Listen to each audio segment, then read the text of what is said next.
everybody. And those of you who are not from Florida, welcome to the Sunshine State. It's actually warm this week. It was in the 30s here about a week and a half ago. Not what I moved here for. Yeah, Tallahassee. Yeah, my son lives up there. He was sending us pictures of snow. Yeah. We used to live in South Lake, Texas. We had snow there as well. Hey, this session is how to ramp up member participation. That's my station. It's an FT710. Works really nicely. My name is Ken Countess. My call is KN2D. Got some folks here who I actually went to high school with. You want to raise your hands, guys? Yeah, cool stuff. Anyway, my old call sign long ago was WA2MSF. So I'm born and bred New Yorker, but here for a really long time. I was first licensed in the 70s. I'm a QCWA member. My dad's call sign, you guys remember.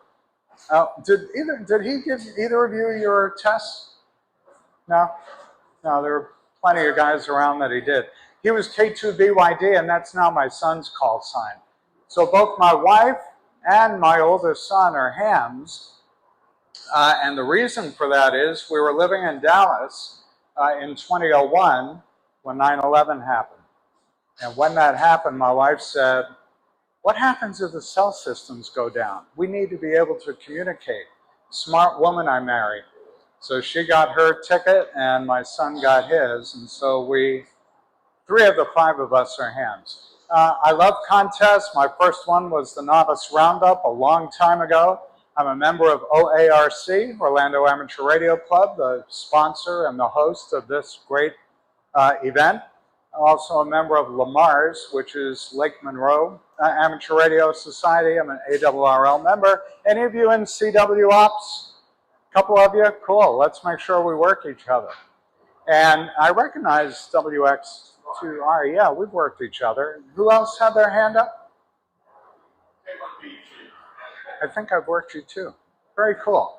And of course, you know, being as old as I am, QCWA. 2,000 clubs around the world.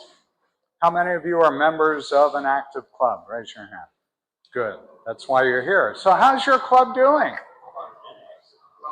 No, yeah, active. Are you involved? That's really the question. We're going to teach you how to ramp up member participation. Now, this is going to go by fairly quickly. We don't have a lot of time together. So I'm going to recommend that you not get distracted by checking your phone for texts and emails. I guarantee you those will still be there when we get done here. Use it to take pictures. Oh, by the way, if you take a picture of this session, send it to me. I'd love to build up a collection. My email address is at the bottom of every slide. My website's over on the other side, or you can text me at the number that you see. And you can get a copy of the presentation. Here's how you do it. Use your phone. Take a picture of that QR code. That's going to take you to a landing page. And the landing page will ask you for your call sign, your email address, and your first name. That's it. And so I will send you a copy of the presentation. You'll also be able to download it. The good news is the presentation you get via email will be longer than this one. I had to strip out a bunch of stuff just to make sure we stayed within the hour's time. So there's lots more stuff. Are you ready? Say yes if you're ready. All right, so let's get started. This is how to ramp up member participation. The goal of every club is to not just get people to write a check, to keep them involved, so that when you have events, people show up and they get involved. So I'm going to teach you how to do that. I'm going to give you the secret sauce. And by the way, let me also tell you, this is not rocket science. It's not brain surgery. It's engaging your members by communicating with them all the time. Now, we're hams. We love communication. I'm going to give you some tips on how to communicate with your fellow hams to get them to show up. I'm going to teach you how to get them engaged, to make your events amazingly successful. And when I think about Hamcation, they had 30,000 people here last year. How did they do it? They communicated. And then I know OARC does a great job.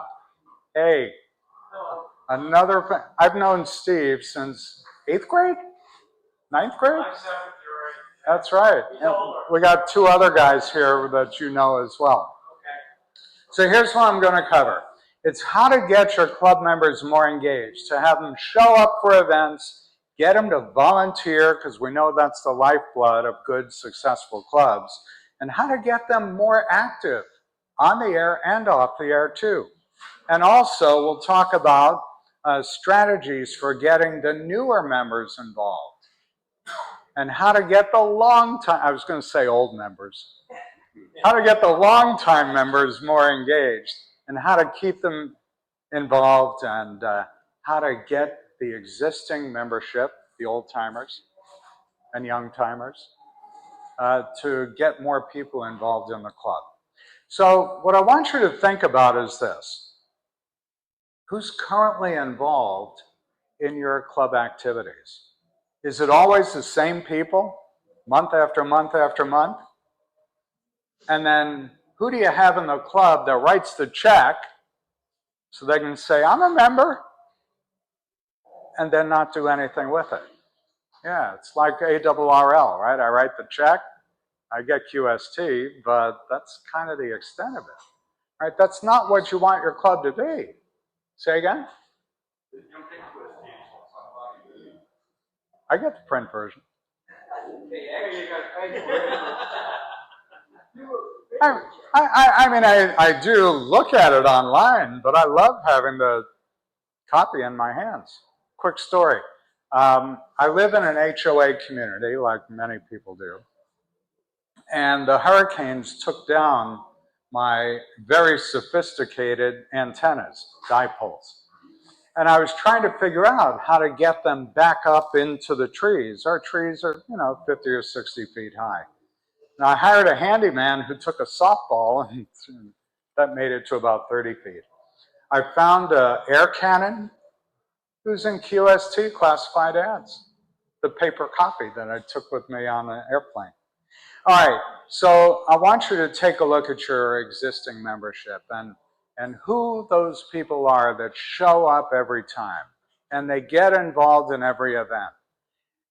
But what you want to do is you want to ask them, why are you active in the club? Get a read from them, because they may tip you off on ways that you can get the inactive members involved. Are they there for public service? They love helping organize and run 5K races, marathons, trips like that. Are they there to learn? Or are they just there to socialize? It's a day out with the guys or gals, or a night out with the girls and gals. So my suggestion to you is, these days it's so easy to survey your members. Right? SurveyMonkey, there's a bunch of them out there. Ask them. Ask them what it is that keeps them coming back. That'll be great insight for you to get more people involved. And then look at the inactive folks. They pay their dues. Ask them, what will get you more involved? Maybe your club offers something they're just not aware of because they never get involved. Ask the questions. You'd be amazed at what people will tell you. Some of it may be stuff you don't want to hear, but that's good info too, right? The meetings are too long, there's not enough good programming, whatever the reason might be. It's not a convenient day or time. I belong to the 2 clubs locally that I mentioned a few minutes ago, and they offer stuff. The Lake Monroe Amateur Radio Society does a weekly breakfast at a diner, and they call it Eggs and Hams. That's cool. It is cool, yeah. I went there one time, and there were like 30 people around the table, right? Just shooting the breeze, schmoozing. Yeah. We do that same sort of thing, only we meet in a local park. Okay. Same place where we hold field day. He said if you couldn't hear in the back, they do their stuff at a local park, same place they use for field day. Bring a lunch. Yeah, bring a lunch. Cool. Any other ideas? No? Are you still awake? So for those that aren't active, once again, go ahead and ask them, what is it that would get them involved? What is it? What's the reason that they don't get involved? And then once you have this information, create a list and communicate with the folks that are routinely, regularly active. And for those who aren't very active, create a list of them too. And do campaigns, marketing campaigns, to help get them re-energized. They signed up to join your club for a reason. It wasn't that they had 35 or 50 extra bucks that they wanted to just throw at some group. There's a reason they got involved. And if you're not fulfilling the need, ask them how they can get more involved. Now we're going to get into the meat. That was the intro. How to get people more involved. There are 5 major tools that you have at your disposal to get people involved. And I'm going to go through each of them, some in more depth than others. The first is your website. How many of you are a part of a club that does have a website? Okay, good. How much traffic are you getting to the website? Not a whole lot. Yeah, a little bit. When I was putting this presentation together, I went through an ARRL list of clubs, and it blew me away how many clubs either did not have a website or it was so far out of date, I would have been embarrassed to give out the URL. And there were some clubs that hadn't updated their website in 10 years. And when you ask them, well, why not? They say, we use Facebook now. Well, that's okay. Facebook is okay, but not everybody's on it. And they're not on it on a regular basis. So here are some of the clubs that I found that have really good websites. You may recognize a couple of them. This is Fair Lawn, New Jersey. This is the Orlando Amateur Radio Club. If you have not checked out their site, you may have to sign up for Hamcation. But they do a wonderful job of keeping members up to date on what's going on in the club and how to stay in touch with people. This one, the Arrow, what do they call themselves? The Michigan, it's probably easier to read up here, Michigan's Washtenaw and Wayne counties. Their website's really, really good. It's got lots of information in it. And they publicize their events both in the right-hand column of the home page, but also if you click on an event, it takes you to their event calendar where you can easily, see if this works, where you can easily sign up, add it to your calendar, and if their events, their meetings are on the same day of the month, third Tuesday, so if you use Google Calendar or Apple Calendar, register, and you could set it up so you get reminded every month so you don't miss a meeting. That's what you want your members to do. Register to come to the next meeting, but add it to your calendar so you're reminded every month. I guarantee you that will get you more people at your meetings on a regular basis. But check your website. Make sure that it's up to date. Again, there are so many that were so out of date. Yeah? I might be getting ahead of you, but are there any web hosting services that you would recommend that are user-friendly? Like, we've got a pretty quiet little club, and we use QTA. And I'm the youngest of the group and know the most about it, so I try to host it. Are there any platforms out there you recommend without breaking the bank? Yeah, well, there's a difference between hosting, as you know, and building the site, right? For my own website, I use Squarespace. They're hosting it, but I use web.com to build the site. So it's built on web.com, which I do not recommend. And then Squarespace. My wife uses WordPress, and we have a hosting service. It's called Upper Level. They're somewhere in New Jersey. They've been hosting our stuff for a long time. Reasonably priced, $60, $100 a year, no matter how much content you have on there. So those are a couple that I'm aware of that I recommend. I don't endorse or sponsor any of them. That's just our own experience. I saw a hand up over here. Yes? You got the right idea with building it. Don't go to the marketplaces that uses the WordPress. That's terrible. Uninitiated people. That's true, yeah. If you don't know what you're doing, don't go to WordPress. I mean, Wix is easy to use. Web.com is easy to use, but it's kind of clunky. I mean, I've got... That's been our experience with WordPress, too. It's just, you got to know it. Yeah. The good news about WordPress, though, is there are so many companies, small companies, that have built templates that are much more user-friendly than you find on WordPress. If you send me an email, I have a virtual assistant that lives in Durham, North Carolina, and she's very web savvy. And so whenever I have a question about something, I ask her. Shoot me a note and I'll send it off to her, and no obligation. We'll give you the answers that hopefully will help you out. Let's talk a little bit about social media. Anybody here using social media? Raise your hand. Yeah, most of you. I mean, there are people who won't admit to using it, but they do. I know that too.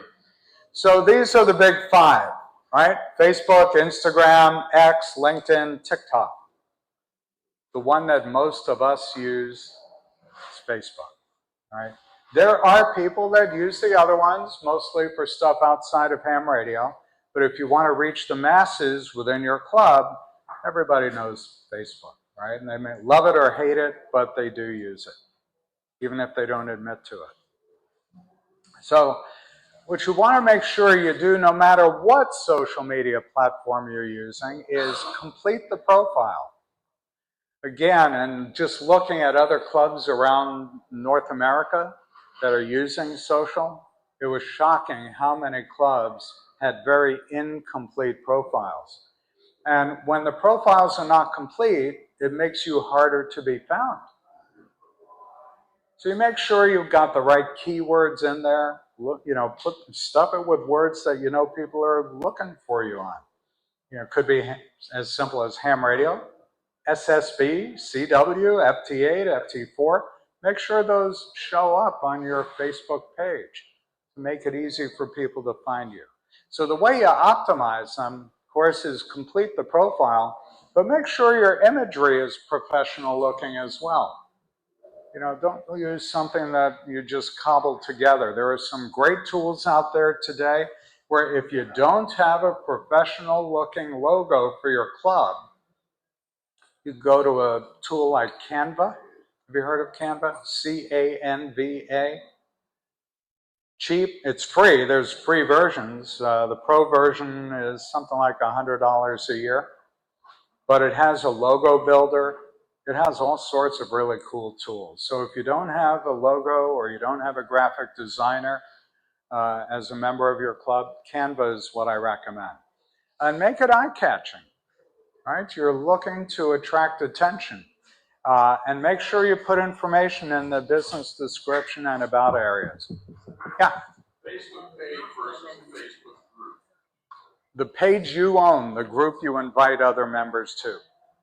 So again, which is better for radio? Page. Facebook page. Okay. Absolutely. That's your home base. All right? You can add groups afterward, but get people, create the page first, get some traffic to it, and then you can add groups as subgroups to the page. But here's the key. Once you put it up there, post on a regular basis. All of the social media platforms are controlled by algorithms. And if the page is not very active, Mark Zuckerberg ranks it very low. right? So the more you post, the higher the probability that you're going to be found. But really, you want to get your members to, you want to drive them to the page, but then you want to encourage them to post, to share, to invite fellow hams, to get traffic up on your page. So what do you put up there? Now that you've got a page up, what do you do? Well, success stories, they drive a ton of traffic. This is the Orlando Amateur Radio Club, who did a thing with one of the local schools when the International Space Station, you know, they were getting, I forget what the date was, it was sometime in late December, right around Christmas time. So a crew of people from OARC, Orlando Amateur Radio Club, went over the course of several months to teach the kids a little bit about ham radio. I mean, these are elementary school kids. Teach them a little bit about radio and drive excitement so that on the big day where they were going to contact the space station, not only did they have the kids involved, but they got TV coverage, they got newspaper coverage, they got radio coverage. You can find it all online. This is the Lake Monroe Amateur Radio Club with Jamboree over the air, right? The Scouts thing. They're very actively involved in the Scouts.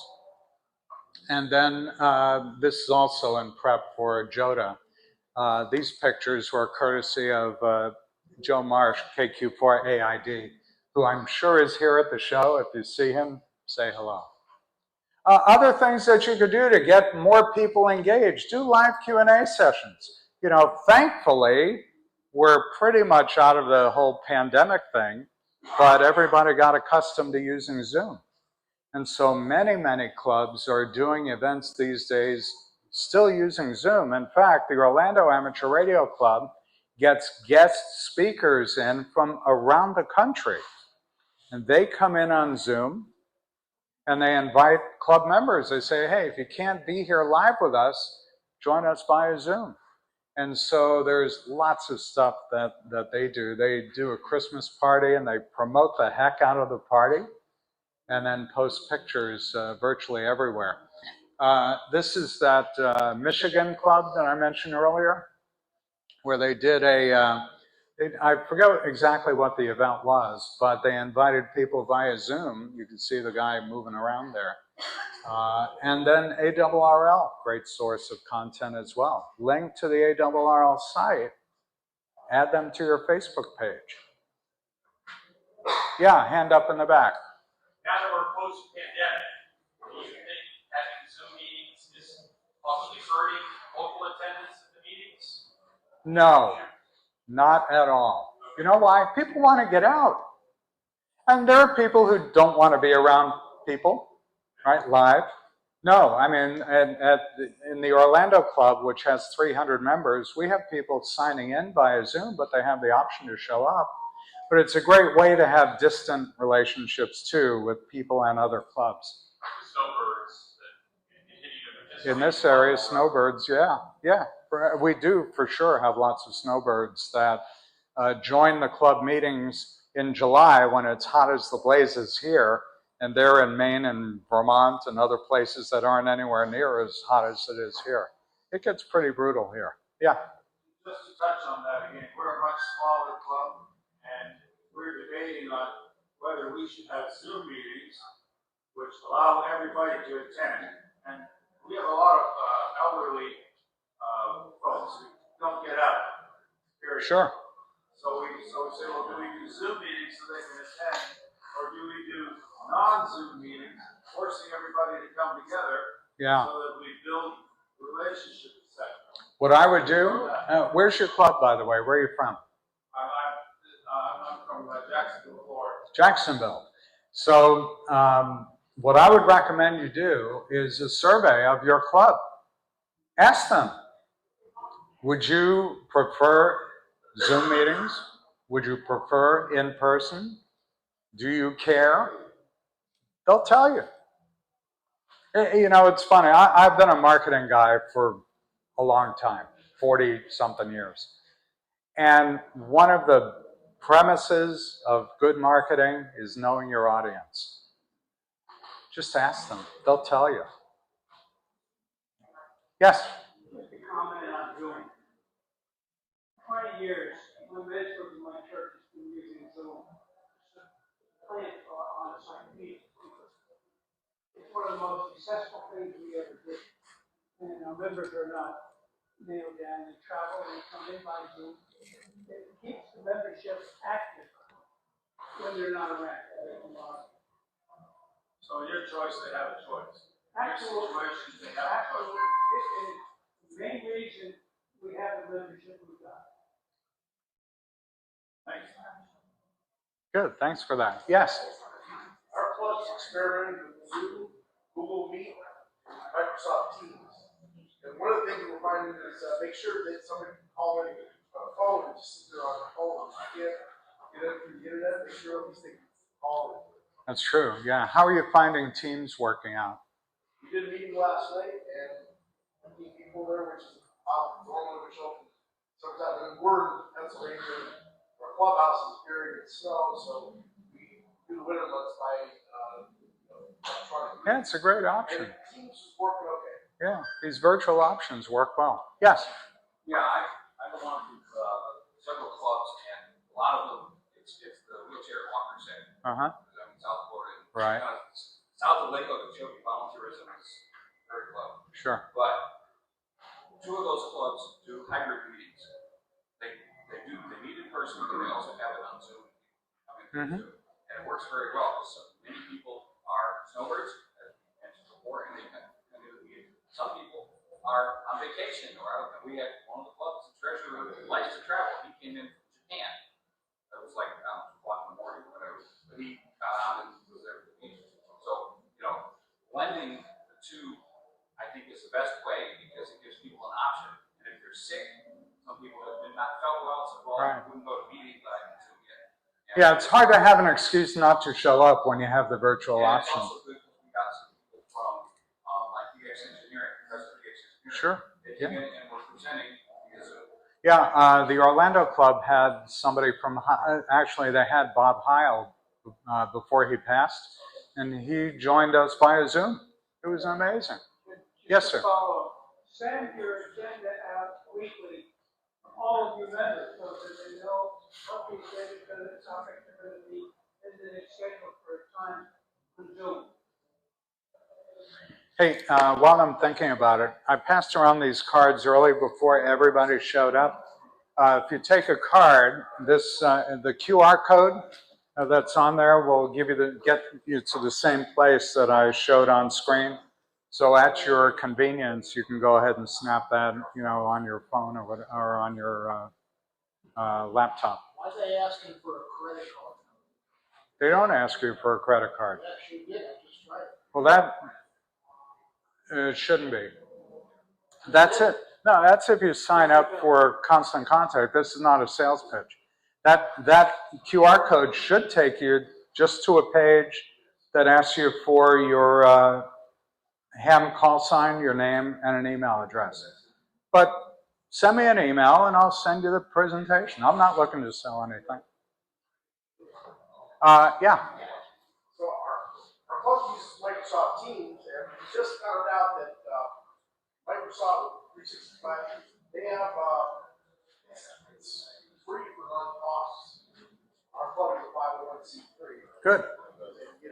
Yeah, awesome. Great price. Another hand. So I have 2 questions. Yes. So one, how do you drive traffic to your website and all your social media without paying for it? Sure. And then my second question is those of you doing virtual meetings, what are you offering via the virtual meeting? Besides presentation. Like why do people want to be, like what's drawing people to the club at first? Yeah, what's drawing, sure. Young club. Okay, so Good. good. So let's start with the first one. How do you draw people to your website? Do you have a Facebook page? Yep. Send them to your website from your Facebook page. Do you have an email list? Yes and no. Okay, well, for the yes, send them an email that drives them to your page. But tell them what to expect there. I mean, we all get emails with all kinds of junk in there. You want to know what they're going to get when they get to the page. So if you've got some YouTube video that you think would be valuable for them to watch, drive them to that page on your website. Don't drive them to the home page. Drive them to the part of your site that they will most benefit from. So maybe it's a page that announces your upcoming meetings. Maybe you have a downloadable PDF on how to build a great antenna. You know, something with the next contest coming. I mean, the possibilities are endless. But give them something that will help them do fill in the blank, not to the home page. And that doesn't cost you anything, neither of those. What was the other question? I forgot. Virtual meetings, what are you offering people who are virtually attending your meeting besides virtual? Sure. So for the people that you want to attend virtually, give them a program that will get them interested enough to click the Zoom link and sign in. Like what? I'm going to talk about that in a few minutes. Okay. Yes? One thing with the programs on the virtual meeting is record them and save them on your website, because then somebody misses the meeting and wants to go back and watch it again, they can go watch that recording again. Very true. Yes? Is there a point where sending emails to your membership that's too much email to get tired and they start moving on? Yeah, they will tell you quickly by unsubscribing. One a month is probably all you need. Just one a month. Anybody else before we move on? And I'll give you those ideas on programming. All right. So there are several ways that you can create great content. This applies first to social media, then we'll talk about events for the club. A lot of people get stuck on writing content. They go, I have no idea what to write. That's fine. Go see what other clubs are doing. That'll generate some great ideas for you. And see what on those other clubs' pages is generating the most comment. So if there's a club you find with a Facebook page and they have, let's say, 100 members, and they're posting stuff, and one of the posts got 30 comments or shares or whatever, take that post and curate it and use it for your own club. You're going, no. No, I know where you're going. I'm a marketing guy, so it's not my life. My apologies. Hey, I retired pretty well. Yeah, okay. But nevertheless, I mean, the differentiator is understanding that there's an old adage that all clubs are tribes. Okay, every club is unique. Orlando is different than the other clubs. It is, yeah. They're very different. And so if you, I think you've made an excellent point in understanding the fact that if you survey your audience, you're going to understand what they do. Understanding really what the selling points are, what brought you to the club, Right. what brought you to amateur radio, are things that are going to be slightly different, okay, than from one club to another because their cultures are different. Some are more open than others, some are closed. True. There's a history behind it. I belong to the Fairlawn Club, thank you for mentioning it. Oh, okay. I'm the marketing guy. It showed up well in the rankings. Thank you. But using that, I think, is understanding that your club is different. What are the attributes that you bring to your club? Attributes is a marketing word, right? Yeah. Okay, it's understanding what is unique about you that you can tell others, okay, that makes you want to go to Lake Wales as opposed to Jacksonville. No, not Jacksonville. It's just the fact that, it's a different club, and the fit is different, and understanding that. Yeah, the vibe is different. Yeah, I mean, here locally, the two biggest clubs are Lake Monroe, Lamar's, and Orlando, and they have very different feels. Yeah, and it's marketing and telling your club what you're marketing to. Metrics matter. Right. Okay, setting a goal and reaching those. Sure. So the card that's going around has that QR code. If you prefer to use the website, that's the URL. All right, let's move on to email marketing. Why use email? Everybody checks their email. Whether they admit it or not, they do. And the latest stats are that 20% of people check their email 20 times a day, believe it or not. 90% of people check their email at least 3 times a day. So you need to show up. That's where you know your audience is every day. And as long as you show up with information that they find valuable or relevant, they'll open up your email. At the very least, they won't unsubscribe. So you want to keep your brand. This is really what it's all about, Mr. Marketing Friend. Ed? Yeah, sure, yeah. It is. So the thing about email is that email keeps you top of mind. Social media is driven by algorithm. There's no guarantee that you're going to show up in somebody's feed if you post, unless you pay. And even then, you may or may not show up. So the benefit and the beauty of email is that you own that channel. You don't own your social media page. It may be your club's page, but Mark Zuckerberg controls your Facebook page. Hand over here and then over here. I was just going to ask, how many people use Groups.io for their email reflector? Say that one more time. How many people use Groups.io for the email reflector? That's a good question. Who uses Groups.io for their email reflector? Yeah, quite a few. Yeah, it's good. To keep that up, to keep the emails down, they Yeah. post to a digest. One email a day Right. gets you all the information for the club. Exactly. Yeah, so if you're not familiar with Groups.io, thanks for bringing that up. Paul? Yeah. It's hard to read. Yeah, that's a great way to do it. No, I wound up reading your shirt. In PR communications, there's push and there's pull. Right? Push, well, pull is Facebook. People have to go to Facebook. They have to make the motion to get there. Push is you've pushed it to them, and that's what email does, is it pushes the information to them. Good. Thank you. All right. So, of those, which clubs here are actually using email newsletters to communicate with their membership? Excellent. For the rest of you, consider using it. Because, as Stan points out, you're pushing information to them that they may not otherwise see. And email marketing is really inexpensive. I mean, there are lots of free programs out there. So use it to send your members club news, let them know about upcoming events, any special announcements, things that are coming up that you want them to know about, and use your social media, use your Facebook page to build your email list. So when you're posting things on your Facebook page, have a link in there. Join our email list so you can stay up to date on what's happening in the club. And when they join your list, send them an email immediately. When people sign up for your list, that's when they're most engaged. You've already gotten them excited enough to give you their email address.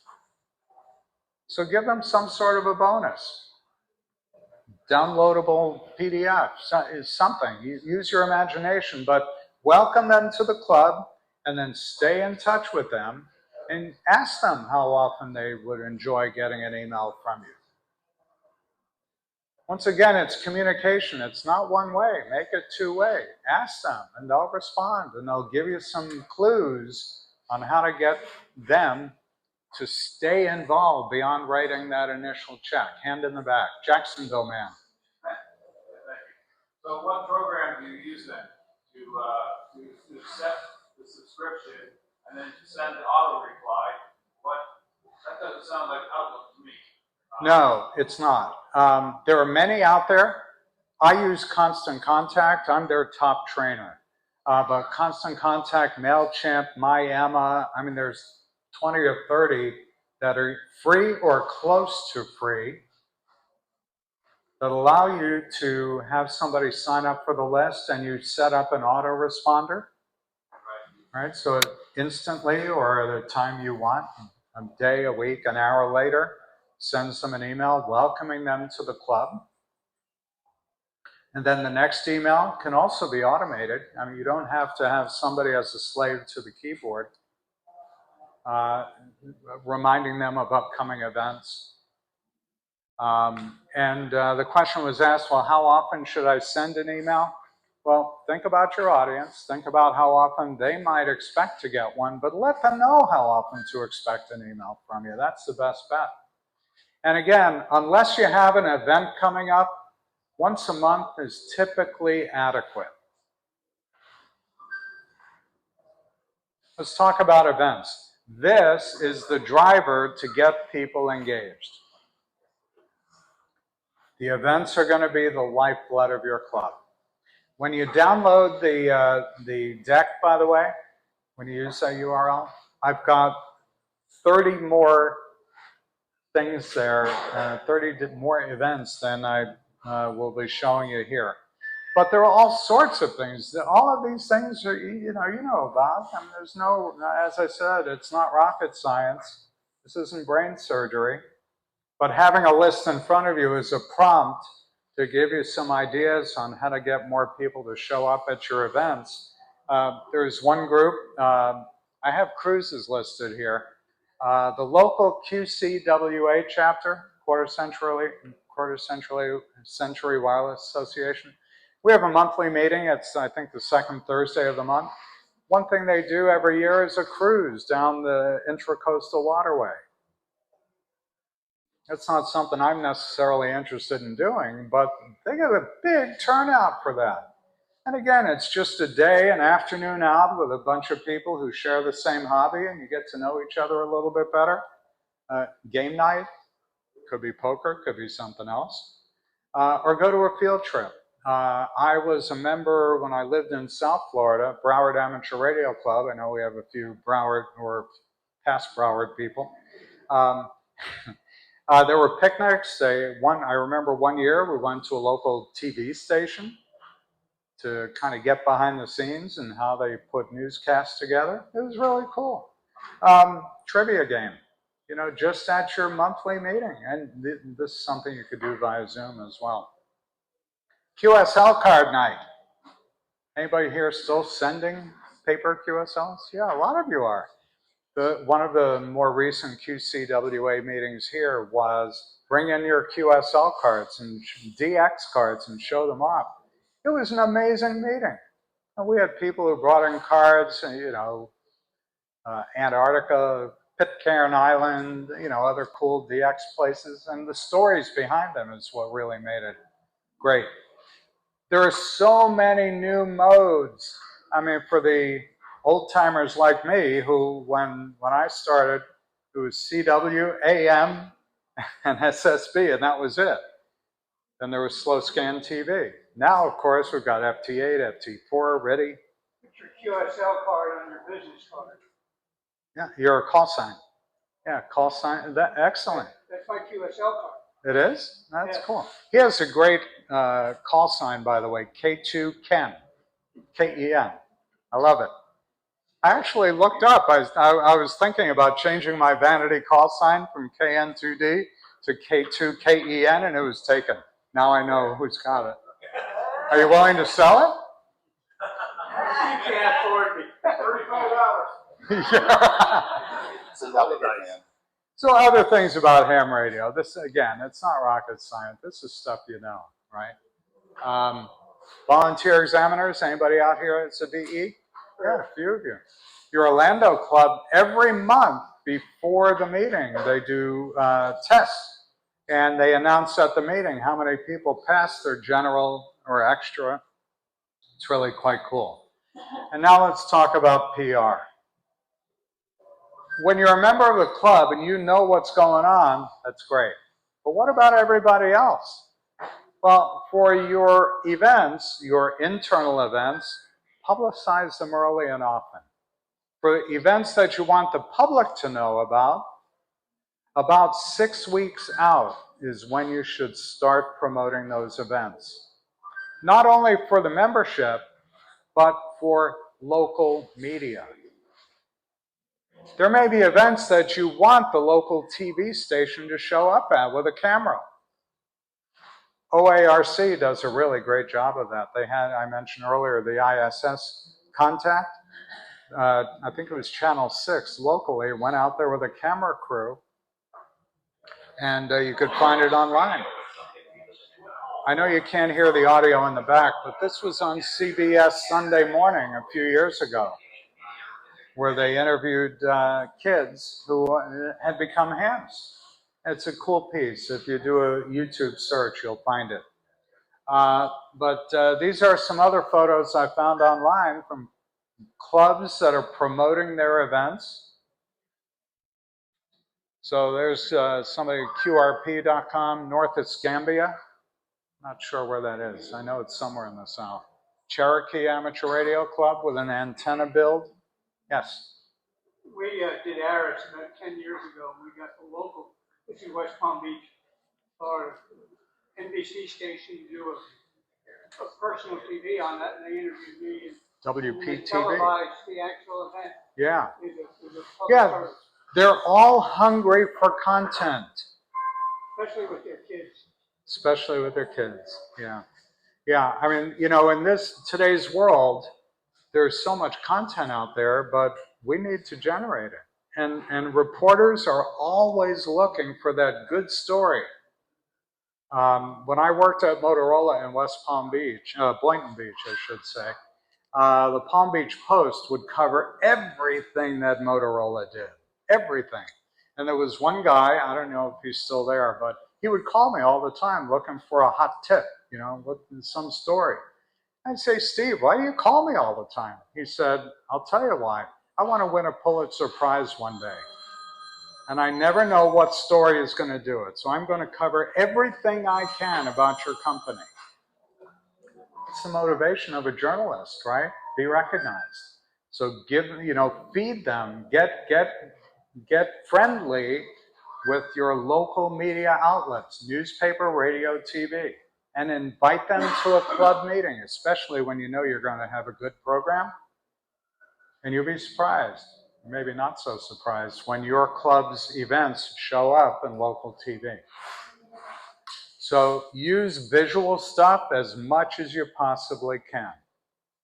I mentioned earlier about the Boy Scout thing. Have a TV station come out and cover somebody using FTA. You know, sometimes that stuff can look pretty cool. It's certainly intriguing. It's colorful. Color gets people engaged. So all of these combine together as the secret sauce to get more people involved. So to close things out, hold regular in-person meetings. Sounds like most of you are doing that already. Make sure they start and end on time. The programming is important. If you're, the leadership of a club is busy oftentimes doing other stuff. They may have a day job. They can't come up with all the ideas. So ask your members, what would interest them? What would they like to see as programming? And when you stick that on the calendar, make it easy for someone to register to show up. Once they register, by the way, then you can email them as a reminder. And then have them add it on their calendar so they don't forget that on the third Monday of the month they show up. Keep your website up to date. Post regularly on social. Tag the people in the photos so it shows up in their feed and they'll go to the Facebook page and share with people they know. If you want to know how to get more traffic to your website, that's one way to do that. And don't overcomplicate it. We've all got other things to do. So take the content that you've created and post it in one place and reuse it in the other places. If they find the same stuff, your members find the same stuff in multiple places, there's nothing wrong with that. But they're not out there every day checking the website and, oh, did they post that on Facebook and Instagram and LinkedIn and TikTok? No. You just want to get the word out as many places as you can. And if you're not sure what to do, let AI help you. Anybody here using AI? Hope all hands go up. It's easy to create stuff. Too easy. Almost too easy, yeah. I'm an email marketing guy. My wife is a life coach. And she asked me early on, hey, would you write my emails for me? I'm like, I don't know your business, you do. So she found ChatGPT. ChatGPT writes all of her emails now. All right, so let's wrap things up. Make sure you use a multi-channel strategy, meaning website, Facebook, email newsletters. Make sure that you communicate with your membership often. If you've got members that have great achievements, even minor achievements, let the rest of your club know. If somebody upgraded to extra, let everybody know.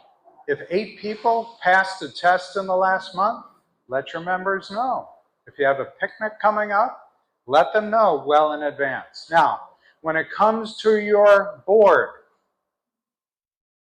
most people on the board of the clubs I've been a member of look like me. They've got, white hair coming in. That doesn't attract the younger crowd. So as best you can, encourage young folks, young meaning under 60, under 50, under 40, under 30, invite them to get involved because they've got some great ideas that you may not have thought of. And they have friends who might like to get involved if they know enough about the club. Yeah, Stan. About 4 or 5 years ago, those of us who were members of the board all were gray-haired. So what we did with the next election coming up was we all resigned. And we insisted that anybody, or that we needed new officers, and that we wanted people that were younger. It took a little while, and we actually had to tell them that, okay, if we didn't have enough board members, we were going to have to terminate the club, and we're 501s, whatever, and give back all of our money and all that. And we threatened them. And we finally got everybody, and most of our board members now are in the 40-year-old range. That's awesome. Great. Thank you. Okay. Make sure you promote what's going on in the club. Yes. I use ham radio to promote what's going on in the club. Repeater announcements. Excellent. I have them in rotation. Hey, breakfast every Saturday. Field day, winter field day coming up on the 28th. Running out 2 or 3 weeks ahead of time, so you're not killing everybody with the same sound, but I have them in rotation. Even APRS, let that thing beacon. Field day, train station, June 28th. Here's the coordinates. Questions, email. Excellent. And the website. I always point them back to the website. Those Everybody are great. can get to the website. Driving people to the website will do you more And from good. there, hey, you want to go to Facebook, you want to go to Twitter, you want to go TikTok. Good. Thanks, Chris. So I got the top 4 done. Thank you. Ken. We run at least 2 VE sessions a year. They run at least 2 VE sessions a year, is what he said. Excellent. Yes. Yeah, building on what he said, I do the announcements locally for our area, and we have a traffic net every night, and I get out of the announcements. The announcements that I read are also posted on at least 3 club websites and the traffic net website. So anybody who misses the announcements, will see them.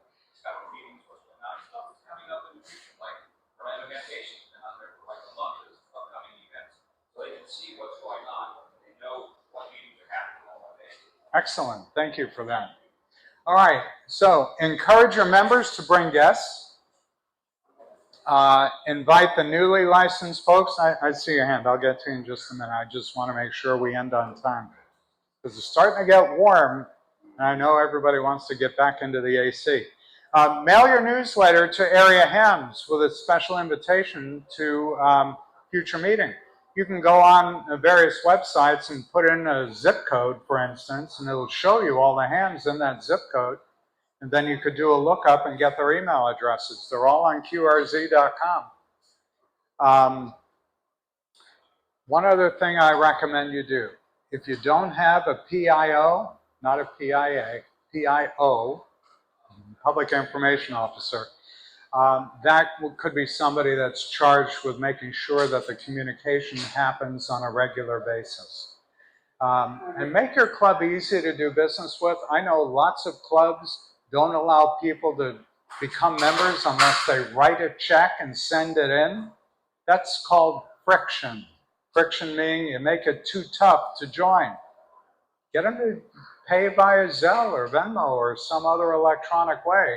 That'll get people more engaged, more involved. They'll know that you're an up-to-date club, that you're not just a bunch of old folks who still rely on paper checks. One last thing, make sure that every meeting has a presentation of some kind, because there may be something in there that somebody who had totally ignored the club for a long time would find interesting and then attend. Make sure your calendar is full. I see, I'll get to you in just a moment. And so, other things that you could do to drive up recognition for the club, team up with public safety, right? 5Ks, marathon, runs. We have one coming up tomorrow here locally that'll probably have 5,000 people, and guess what they need? Communication. Guess who can supply and help out public safety? Everybody loves gaming. Ham radio can be something that you could use as a spark for the younger folks and do some gaming out of it. Challenge new licensees to see how many FT8 contacts they can make over the course of a weekend. I've driven up my own DXCC to 170 just in the last few months. Yeah. One of the fun things you can do earlier, you mentioned having picnics, and one of these picnics at Fox. Yeah, Fox. Yeah, I actually had that. We could spend hours on all this stuff. I'm glad you brought Fox Hunts up because they're fun, right? And I'd love to get the young folks involved. You had your hand up for a while. You mentioned recruiting. Whenever we have a testing session, as the people are leaving, I give them something. First of all, our club gives all the people that we asked to test with us free membership for the rest of the year or the next year at the end of the year. So I give them a membership form. I have a pen right there that suggests that they actually fill it out right then. And it's surprising how many of these people now come back, whereas before they went off. Yeah, give them a reason to get involved. Okay, one last thing. I'd be remiss if I didn't put this slide up here. I use this for every presentation I do. If you're not using email marketing, let me teach you how to use it. Free. I don't charge people to show them what to do. I want you to grow your club. That's why you're here. So take advantage of that. You could use that URL or the QR code to sign up for a free trial. Yes? Very important. West Palm Beach, about 10 years ago, was going to rewrite their local code on towers. We got the CIO officer out of ARRL to come down. Let's see if you can. Let's get this to you because I'm having a hard time. We got the PIO officer out of ARRL to come down and with us educated the officers of the town on what they could restrict and what they could not restrict. That's great. Okay, we are out of time. I will be here. Thank you. Glad you came. If you like my business.